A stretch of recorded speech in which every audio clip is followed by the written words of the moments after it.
All right, so here's one more example of a nonlinear system. This time we have two parabolas. One of them, this one is a parabola as you usually know it. It's pointing up. This is the equation of a parabola that is either pointing left or right.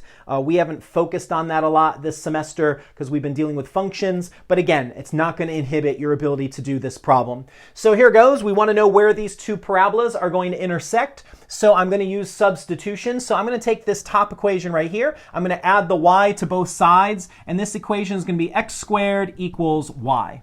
Okay, so now what this says is in the other equation, wherever I see a y, I'm going to substitute x squared. So here goes. I've got x plus y squared, because that's my y squared. And this says wherever I see a y, I'm going to plug in an x squared. So I've got x squared squared. The power rule of exponents says that that's going to be 2 times 2, or x to the 4th. So I can factor out an x out of both of these terms.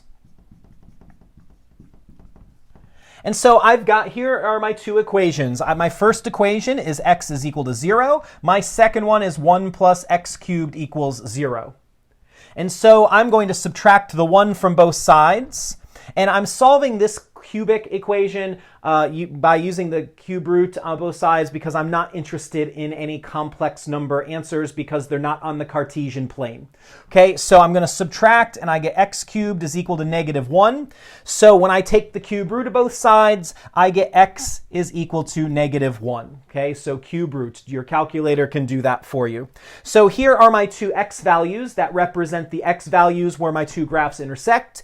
Now I'm going to get the y values that go along with those. So when I put 0 in for x, I get y is equal to 0 squared, and that is just going to be 0. So my first ordered pair answer is 0, 0. So these two graphs intersect at the origin.